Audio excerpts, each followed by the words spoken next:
দুনিয়ার মানুষ সফলতা খুঁজে টাকা পয়সা বাড়ি গাড়ির ভিতরে। ও মুসলমানের দল, টাকা পয়সা বাড়ি গাড়ির ভিতরে সফলতা নাই। সফলতা কোথায়? তাকাইয়া দেখো, আমার আল্লাহ তাআলা দৈনিক মুয়াজ্জিনের মাধ্যমে মসজিদের মিনার থেকে দৈনিক 5 বার ডাকে, হাইয়া আলাস সালাহ। ও দুনিয়ার মানুষেরা আসো আসো আসো আসো, নামাজের দিকে আসো। যদি প্রশ্ন করা হয়, আল্লাহ নামাজের দিকে আসলে কি হবে, নামাজ পড়লে কি হবে, আমার আল্লাহ তাআলা জানাইয়া দেয়, হাইয়া আলাল ফালাহ, আসো কল্যাণের দিকে আসো। ও বান্দা, তুমি কল্যাণ খুঁজতেছো টাকার ভিতরে, ও বান্দা তুমি কল্যাণ খুঁজতেছো বাড়ি গাড়ির ভিতরে, ও বান্দা তুমি কল্যাণ খুঁজতেছো ক্ষমতার চেয়ারের ভিতরে, ক্ষমতার চেয়ারের ভিতরে কল্যাণ নাই। ও বান্দা টাকা পয়সার ভিতরে কল্যাণ নাই, বাড়ি গাড়ির ভিতরে কল্যাণ নাই। কল্যাণ কোথায়? বলে নামাজের মুসল্লায় দাঁড়াও, নামাজের ভিতরে আমি আল্লাহ তোমাদের জন্য কল্যাণ রেখে দিয়েছি। বলেন সুবহানাল্লাহ। এই জন্য তাকাইয়া দেখবেন, নামাজি বান্দা যদি গরিব হয়, ওই বান্দার ঘরটা আমার আল্লাহ বরকত দিয়ে ভরপুর করে দেয়। যেই ব্যবসায়িক নামাজ পড়ে, ওর ব্যবসা কম হইতে পারে, কিন্তু ওই ব্যবসার ভিতরে বরকত দেয় কি? যেই বান্দা, যেই কৃষক 5 ওয়াক্ত নামাজ সঠিকভাবে আদায় করবে, ওর কৃষি কাজের ভিতরে, ওর ফসলের ভিতরে বরকত দিবে আমার আল্লাহ। যেই দিনমজুর হতে পারে, কিন্তু যদি 5 ওয়াক্ত নামাজিওয়ালা হয়, ওর ঘরের ভিতরে বরকত দিবে আমার আল্লাহ। নামাজি বান্দার ইনকাম যদি কম হয়, ওর ভিতরে বরকত দিবে আমার আল্লাহ। আর বেনামাজি বান্দা যদি কোটি কোটি টাকা ইনকাম করে, আল্লাহর নামের শপথ করে বলতে পারে, ওর ইনকামের ভিতরে আল্লাহর কোনো বরকত নাই। দেখবেন বেনামাজির ঘরে কোনো শান্তি নেই। কথা কন না কেন? বেনামাজির ঘরে কোনো শান্তি নেই। নামাজি বান্দার জিগাইবেন কেমন আছেন ভাই, আলহামদুলিল্লাহ, একটা মুস্কি হাসি দিয়ে বলবে আল্লাহ খুব ভালো রাখছে।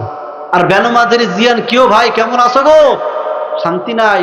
মাইয়া আকাম করে, ফোলায় আকাম করে, নাতি আকাম করে, দুনিয়ার জ্ঞানজামের ভিতরে জড়িত, ঠিক কিনা? কেন? আল্লাহ একা ও নামাজ বাদ দিয়েছে, আমি আর কপাল থেকে বরকত বাদ দিয়ে দিছি।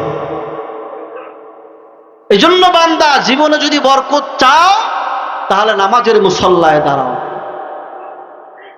তাহলে বলেন তো, আবার সেই প্রশ্ন, জাহান্নামে যাওয়ার 1 নাম্বার কারণ কি না পড়া? নামাজ না পড়া। তাহলে যারা বেনামাজি, তাদের ঠিকানা কোথায় হবে? একদম সহজ হিসাব, যে নামাজ পড়ে না, ধরে নিবেন সে কোন দিকে আগাইতেছে?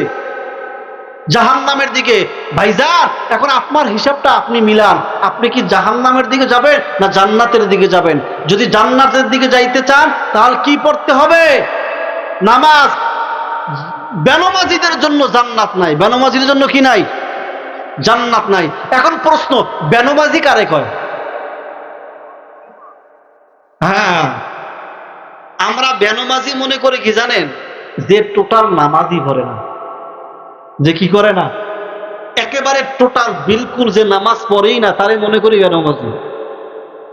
যে একেবারে নামাজ পড়েই না, শুক্রবারে হয় না, এমনও আছে সবে বরাতে সবে কদের হয় না, এমনও মুসলমান আছে। মানুষ অন্তত এই দিন তো মসজিদে আয় নাকি, যে আজকে কদরের রাত, সবে বরাত, মসজিদে গিয়ে 2 রাকাত নামাজ পড়ি, ঈদের নামাজও হয় না, এমন মুসলমান আছে, আমি জানি।